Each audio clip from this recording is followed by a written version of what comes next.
Hello friends, આપણે બનાવશું ઢોકળીનું શાક। આપણે આ ચણાનો લોટ લઈ લીધો છે, એક વાટકી। આપણે આ મરચું લીધું છે, હળદર લીધી છે, મીઠું લીધું છે, ધાણા જીરું લીધું છે, ગરમ મસાલો લીધો છે। અહીંયા આપણે ટમેટા લીધા છે, 1 થી 2 નંગ જેટલા સુધારી લીધા છે। એને આપણે આવી રીતના કોથમીર લીધી છે, એને આપણે આવી રીતના સુધારી લીધી છે। 1 નંગ જેટલું મરચું લીધું છે, આપણે એને સુધારી લીધું છે। આપણે આદુની પેસ્ટ લીધી છે। આપણે આ લસણની કળી લીધી છે। અહીંયા આપણે ડુંગળી લીધી છે, છાશ લીધી છે અને આપણે તેલ લીધું છે। હવે આપણે ઢોકળી બનાવવાનું શરૂ કરશું। તો આપણે એક તપેલી લીધી છે, એમાં આપણે આ ચણાનો લોટ નાખી દઈશું। ચણાનો લોટ નાખી દીધો છે। આપણે એમાં છાશ નાખશું, થોડીક આપણે છાશ નાખવાની છે। છાશ નાખી દીધી છે। આપણે અડધી ચમચી જેટલું મરચું નાખશું, અડધી ચમચી જેટલી હળદર નાખશું, 1 ચમચી જેટલું મીઠું નાખશું, 1 ચમચી ભરીને મીઠું નાખશું,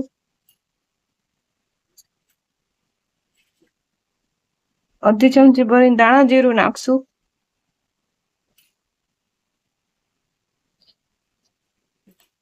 આપણે હવે એને મિક્સ કરી લઈશું। આપણે એને આ રીતના મિક્સ કરી લેવાનું છે। આ રીતના આપણે બધું મિક્સ કરી લેવાનું।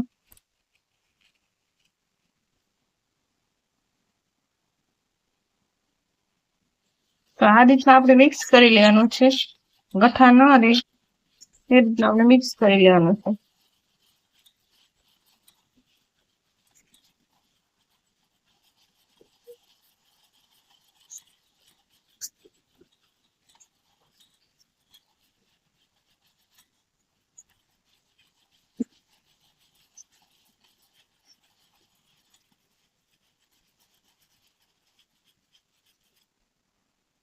આપણું આ મિક્સ થઈ ગયું છે।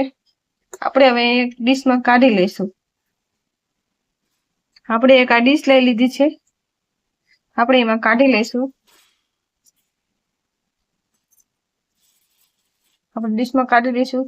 પેલા આપણે થોડું થોડું તેલ ફરતું ફરતું લગાવી દઈશું કે આપણી ઢોકળી ચોટે ના એ માટે। ફરતું ફરતું તેલ લગાવી દેવાનું છે।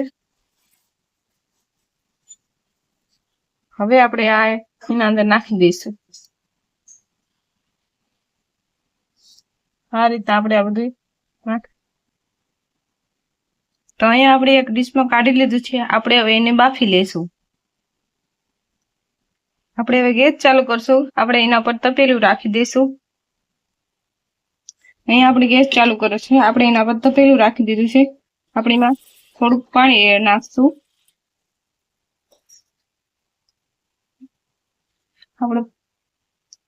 આપણે એના પર આ ડીશ રાખી દઈશું। આ રીતે આપણે ડીશ રાખી દેવાની છે। હવે આપણે એના પર ઢાંકી દઈશું।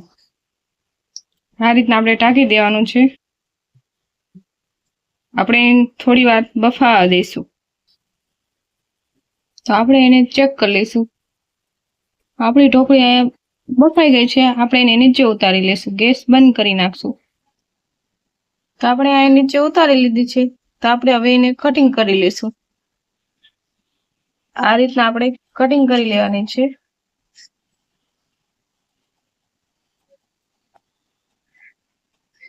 આ રીતના આપણે બધી કટિંગ કરી લઈશું।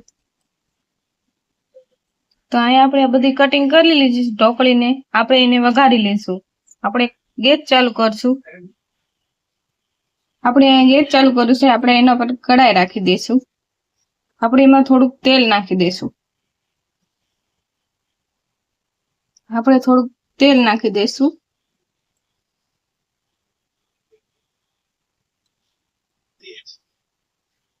આપણે એમાં થોડીક રાઈ નાખી દઈશું।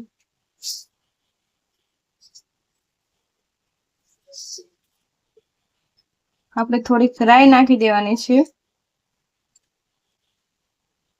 થોડુંક આપણે આખું જીરું નાખી દઈશું.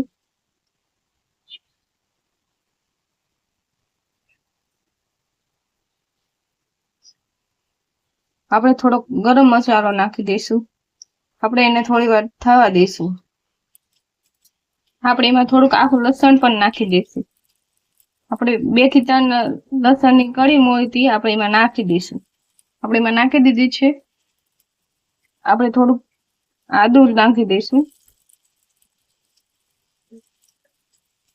આપણે થોડાક મરચા નાખી દઈશું.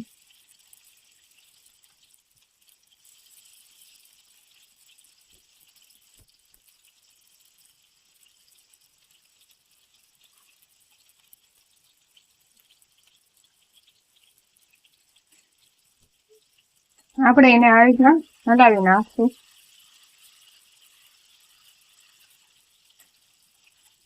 આપણે એમાં ડુંગળી નાખી દઈશું.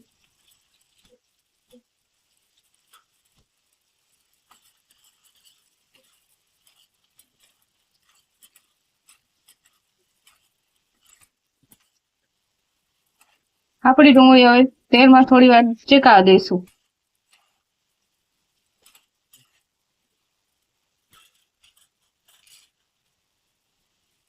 આપણે થોડી વાર ડુંગળી તેલમાં શેકાવા દઈશું. પછી આપણે એમાં ટમેટા નાખી દઈશું.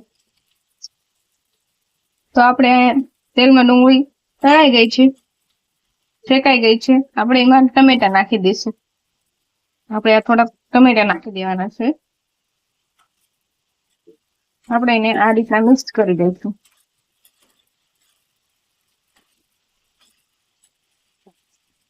આપણે બધું આ રીતના મિક્સ કરી દેવાનું છે.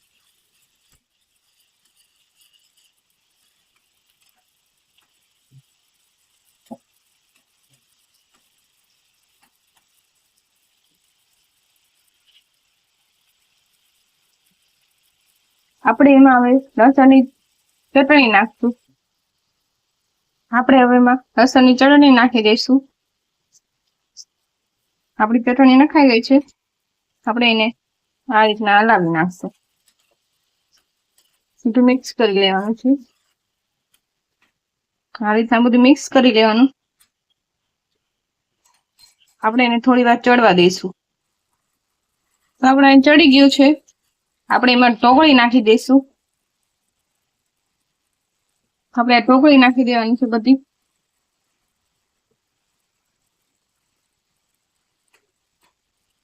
આપણે એને આ રીતના હલાવી નાખશું.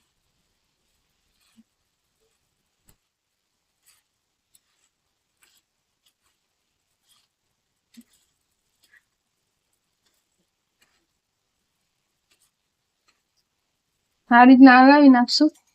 આપણે અહીંયા હલાવી નાખ્યું છે. આપણે થોડી કોથમી નાખશું. આપણે થોડી કોથમી નાખી દેવાની છે.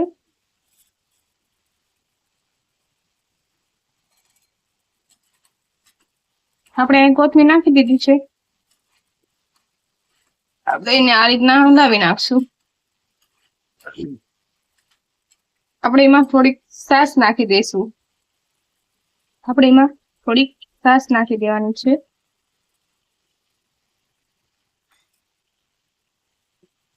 આપણે એને આ રીતના મિક્સ કરી લેવાનું.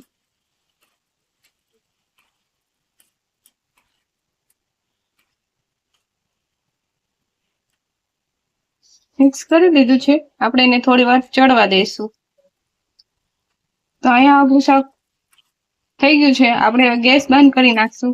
આપણે એને નીચે ઉતારી દઈશું. આપણે અહીં ગેસ બંધ કરી નાખ્યો છે. આપણે એને આ રીતના નીચે ઉતારી લઈશું. તો અહીંયા આપણે નીચે ઉતારી લીધું છે. આપણું શાક ઢોકળીનું તૈયાર થઈ ગયું છે. જો તમને મારી રેસીપી પસંદ આવી હોય તો લાઈક કરજો, શેર કરજો, ફોલો કરજો. આવજો.